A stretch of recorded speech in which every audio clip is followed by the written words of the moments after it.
చాగయ ఈ ఒక్క మెసేజ్ 14 మంది గంజాయి వినియోగదారులను పట్టించింది. మరో 86 మంది వినియోగదారులను చిక్కుల్లో పడేసింది. ఆర్గనైజ్డ్ గా కొనసాగుతున్న గంజాయి దందాను బట్టబయలు చేసింది. ఈగల్ టీంతో పాటు సైబరాబాద్ నార్కోటిక్ పోలీసులు నిర్వహించిన డెకాయ్ ఆపరేషన్లో టెక్కీలో అడ్డంగా బుక్కయ్యారు.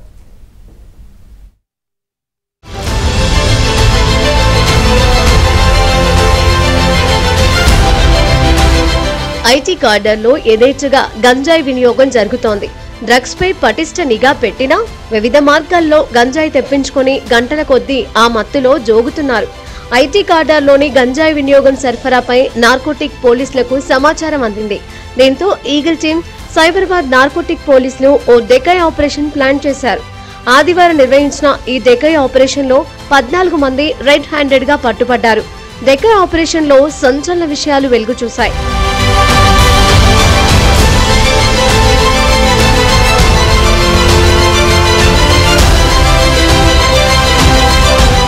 మహారాష్ట్రకు చెందిన సందీప్ పాత నేరస్తుడు. గతంలో పలు కేసుల్లో అరెస్ట్ అయి జైలు జీవితం గడిపాడు. ఈజీ మనీ కోసం గంజాయి సరఫరాను ఆదాయ మార్గంగా ఎంచుకున్నాడు. హైదరాబాద్ కు చెందిన 100 మంది గంజాయి సేవించే సాఫ్ట్వేర్ ఉద్యోగులతో కలిసి ఓ వాట్సాప్ గ్రూప్ ను ఏర్పాటు చేసి 3 రోజులకు ఒకసారి, వారానికి ఒకసారి గంజాయిని నగరానికి తీసుకువచ్చి విక్రయిస్తాడు. బాయ్ బచ్చా ఆగయా అనే కోడ్ పేరుతో వాట్సాప్ గ్రూప్ ద్వారా సమాచారం ఇచ్చి గంజాయి విక్రయిస్తున్నట్లు ఈగిల్ టీం నిర్ధారణకు వచ్చారు. ఆదివారం సందీప్ గంజాయి విక్రయించడానికి నగరానికి వస్తున్నాడు అని నిర్ధారించుకున్న ఈగిల్ టీం తమ వద్ద ఉన్న సాంకేతిక పరిజ్ఞానంతో ఆదివారం రోజున వాట్సాప్ గ్రూప్ లో బాయ్ బచ్చా ఆగయా అని సందీప్ పెట్టినట్లు ఒక మెసేజ్ ఫ్లాష్ చేశారు. ఆ మెసేజ్ నిజంగా సందీప్ పెట్టాడని భావించిన కొందరు సాఫ్ట్వేర్ ఉద్యోగులు డ్రగ్స్ కొనుగోలు చేయడానికి గచ్చిబౌలి HDFC బ్యాంకు వద్దకు చేరుకున్నారు. అప్పటికే సిద్ధంగా ఉన్న ఈగిల్ టీం, సైబరాబాద్ నార్కోటిక్ పోలీసులు 14 మందిని అదుపులోకి తీసుకున్నారు.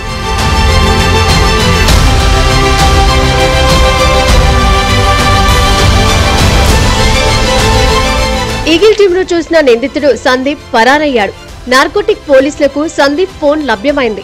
దాంట్లో డేటా ఆధారంగా గ్రూప్ లో 100 మంది ఉన్నట్లు పోలీసులు నిర్ధారణకు వచ్చారు. 14 మంది పట్టుబడగా మరో 86 మంది కోసం ఆరా తీస్తున్నారు. 50 గ్రాముల చొప్పున ఒక ప్యాకెట్ గా తయారు చేసి ఆ ప్యాకెట్ ను 3000 రూపాయలకు సందీప్ విక్రయిస్తున్నాడు. బస్సు ద్వారా వారానికి 2 రోజులు నగరానికి వచ్చే సందీప్ అదే రోజు గంజాయి విక్రయించి తిరిగి మహారాష్ట్ర వెళ్లిపోతాడు.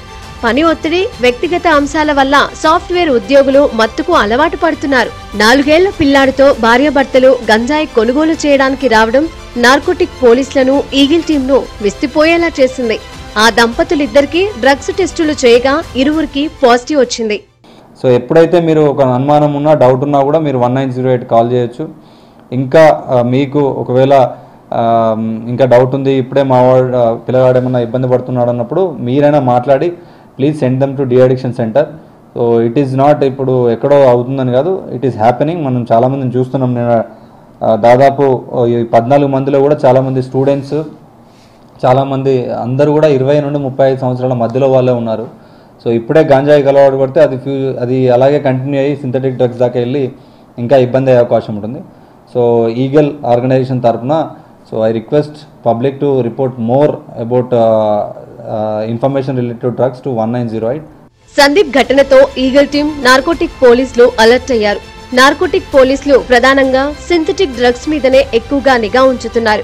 గంజాయి వినియోగం, సరఫరా మీద నిఘా తగ్గడంతో పెడ్లర్లు యాక్టివ్ అవుతున్నారు. దీంతో పోలీసుల కళ్లు గప్పి గంజాయిని వివిధ మార్గాల్లో సప్లై చేస్తూ ఉన్నారు.